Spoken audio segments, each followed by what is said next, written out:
Reel life ही real लाईफपेक्षा खूप वेगळी असते आणि प्रत्यक्षातलं आयुष्य हे खरंच खूप वेगळं आणि भन्नाट असतं. आपल्याला आमिर खानचा एव्हरग्रीन असलेला थ्री इडियट्स हा चित्रपट नक्कीच आठवत असेल. त्यामध्ये सर्वात गाजलेला सीन कोणता होता तर आमिर खान हा जो इंजिनिअरिंग करत असलेला स्टुडंट जो असतो तो एका गर्भवती महिलेचं कोणत्याही डॉक्टरांच्या म्हणजे प्रत्यक्षात डॉक्टरांची मदत न घेता एका व्हिडिओ कॉलमधून तो एका महिलेची म्हणजे करीना कपूरची बहीण जी दाखवली आहे मोना सिंग तिची डिलेव्हरी करतो. आता हा प्रसंग झाला चित्रपटातला, पण असं प्रत्यक्षात घडू शकतं यावर तुमचा विश्वास बसेल का? तर असं प्रत्यक्षात घडलंय ते पण आर्थिक राजधानी मुंबईमध्ये.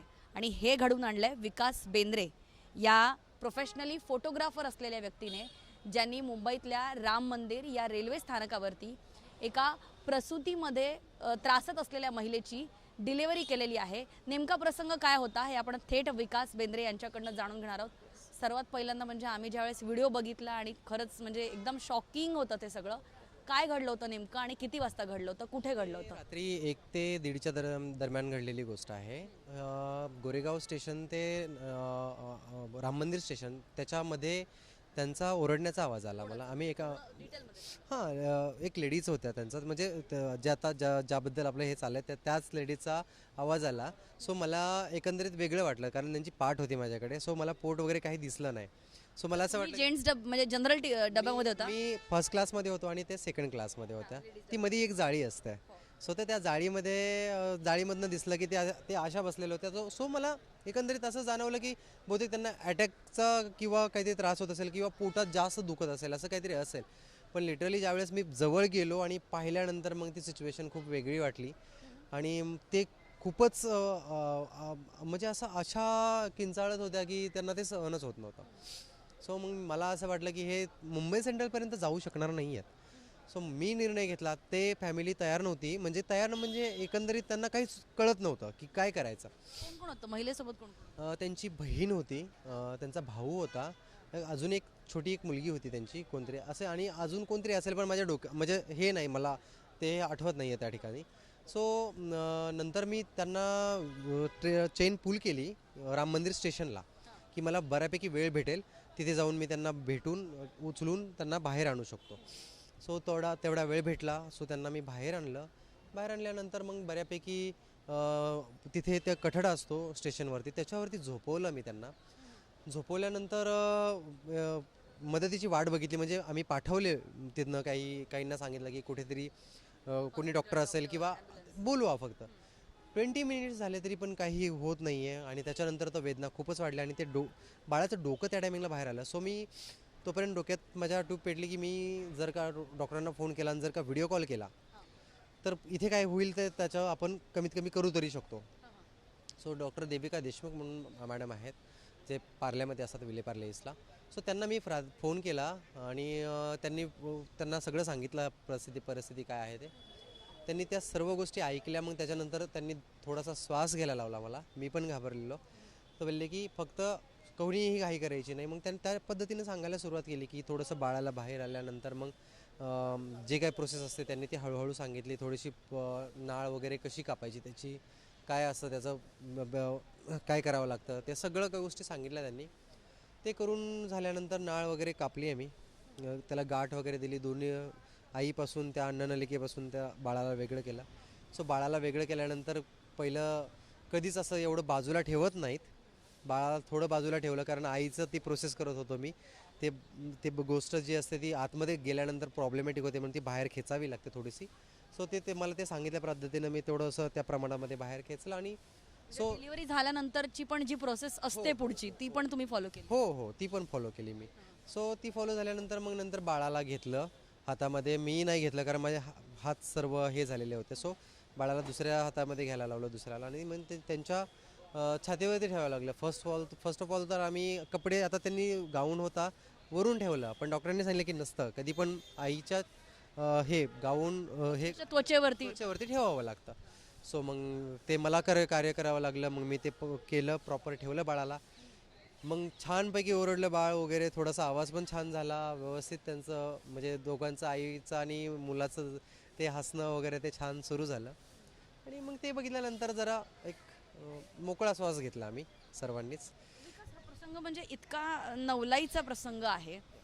ज्यावेळेस ही संपूर्ण घटना घडत होती, अशा कोणत्या क्षणी तुम्हाला वाटलं की आता आता मलाच म्हणजे ही डिलिव्हरी करावी लागणार आहे किंवा मलाच ह्याच्यामध्ये आता इनिशिएट करावं लागणार आहे, असं कोणत्या क्षणाला तुम्हाला ते कॉन्फिडन्स आला किंवा कोणत्या क्षणाला तुम्हाला असं वाटलं की आता मी हे करून टाकणार आहे? डॉक्टरांनी सांगितलं म्हणून की कुठली मदत मिळाली नाही म्हणून किंवा जी काही घटनाक्रम घडत गेला?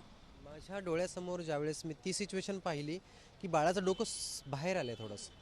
सो बाळाचं नाक वगैरे जर का ते गुंतून बसलं किंवा त्याला जर का श्वास घ्यायला जागा नाही भेटली किंवा ते तिथेच अटकून राहिलं, त्याची पोझिशन्स असतात काही, मला हे नंतर कळालं की ते फिरलं उलटं डोकं पालथं वगैरे ते समथिंग काय ते असतं ते मला नाही माहिती. पण त्याच्यामध्ये जर अडकून राहिलं तर आईला पण त्रास होऊ शकतो खूप आणि बाळाला पण त्रास होतो. अशा केसेसमध्ये डॉक्टर सीझर पण का करतात, तर लवकर बाहेर तिथनं येण्यासाठीच.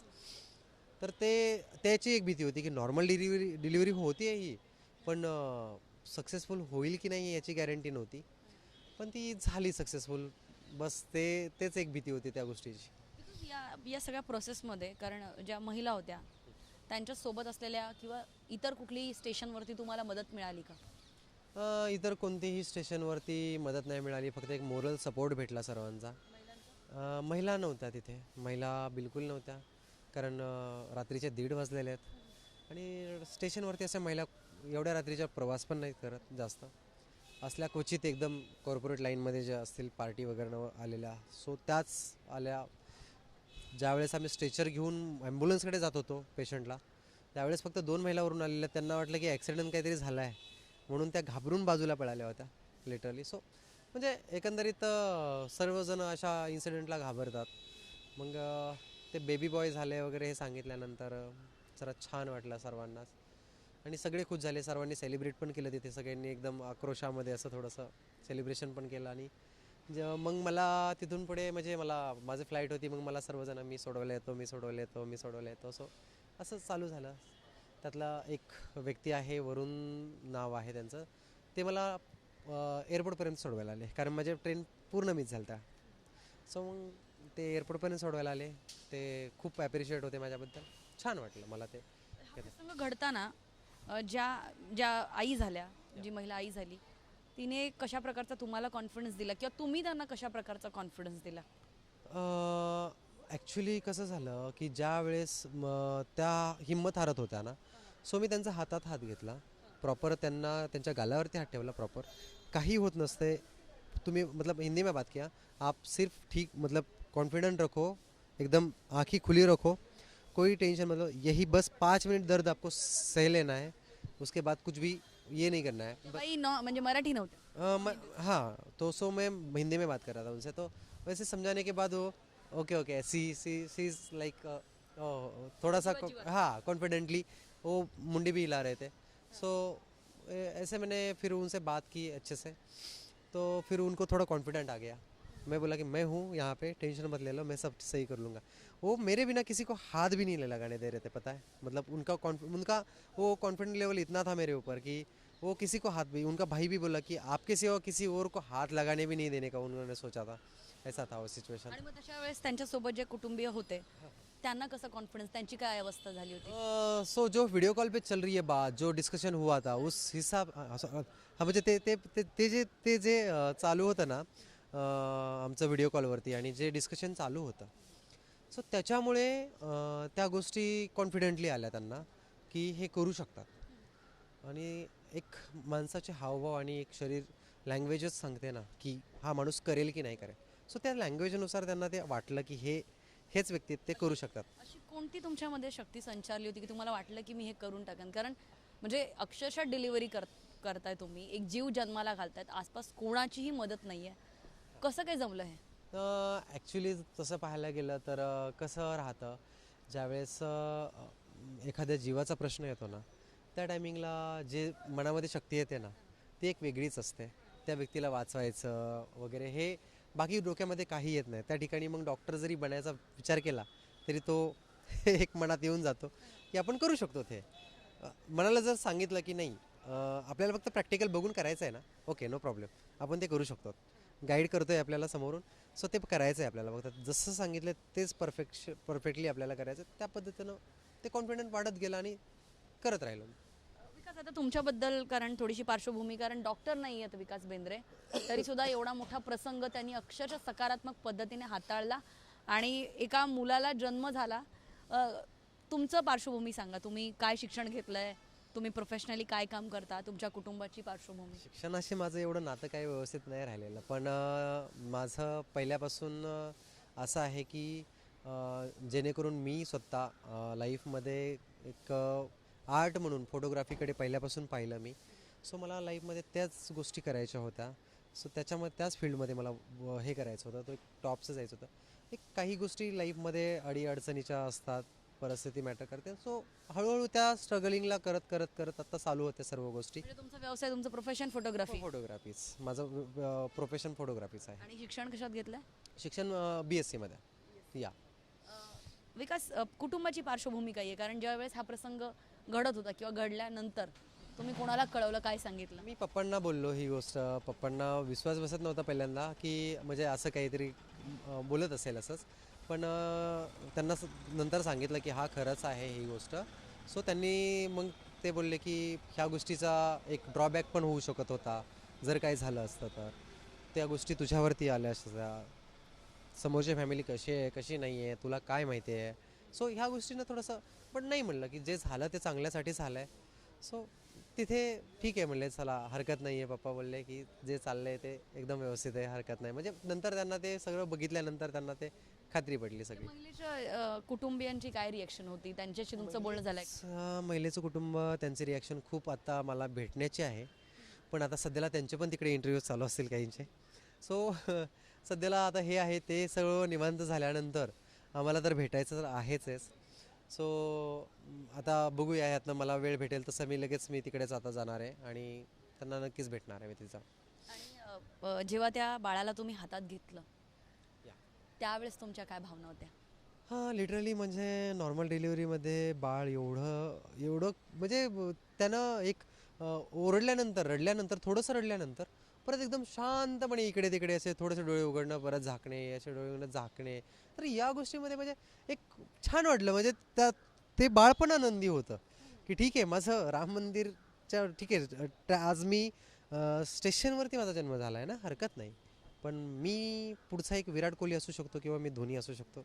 कदाचित गॉड्स प्लॅन काही पण असू शकतं या गोष्टींमध्ये. या प्रसंगानंतर एकूणच आयुष्याकडे बघण्याचा काय तुमचा दृष्टिकोन बदललाय? काय हा प्रसंग तुमच्या आयुष्यात काय म्हणजे राहणार आहे? ह्या प्रसंगाकडे जर बघायला गेलं तर या प्रसंगामधनं एकच गोष्ट कळते की एक माणूस जन्माला येतो आहे. सो तो कुठे जन्माला येतो आहे हे मॅटर नाही करत आहे, पण तो पुढे कसा घडेल हे मॅटर करत राहणार आहे. कारण त्यावेळेस ती दुनिया सर्व त्या गोष्टीला बोलणारी असणार आहे. ते जगायचं असणार आहे, सर्व गोष्टींना सामोरं जायचं असणार आहे, सर्व परिस्थितीला सामोरं जायचं असणार आहे. ती खरी मेहनत आहे. ह्याच्यासाठी माझा दृष्टिकोन असा आहे की जर का बाळ ज्या ठिकाणी जन्माला आलं त्या संदर्भात जर बोलायला गेलं तर एकतर सर्वांनी अशा गोष्टींना, कोणती सिच्युएशन कुठे येईल सांगू शकत नाही. त्या सर्वांनी त्यातनं एकच बोध घ्यायचा की आपण ह्या गोष्टींसाठी रेडी राहिलं पाहिजे. आपण थोडंसं नॉलेजेबल पण राहिलं पाहिजे किंवा कॉन्फिडंट राहिलं पाहिजे. पॅनिक होऊन आपण काहीतरी वेगळं करणार, त्याच्यामध्ये वेगळं काहीतरी होऊन जाणार. आणि सिच्युएशन पण करोनामध्ये पण तेच गोष्ट झालेली बऱ्याच जणांची की पॅनिक होऊन काही गोष्टी खूप नुकसान झालेलं आहे लोकांचं. सो स्ट्रॉंग राहिले असते सर्व गोष्टी तर सर्व बऱ्यापैकी काही गोष्टी आता वेगळ्या पण असतात. एक शेवटचा प्रश्न, कारण शेवटी मुंबईची लाईफलाईन म्हणून ओळखली जाणाऱ्या रेल्वे स्टेशनवरती बाळाचा जन्म झालेला आहे. मात्र एवढे मोठे म्हणजे इतके लोक यात्रा करत असतात, ट्रॅव्हल करत असतात स्टेशनवरून, ट्रेननी वगैरे, पण अशा ठिकाणी एखादी जी आहे ती वैद्यकीय सेवा उपलब्ध नसणं, याच्याबद्दल तुम्हाला प्रश्न उपस्थित झाला?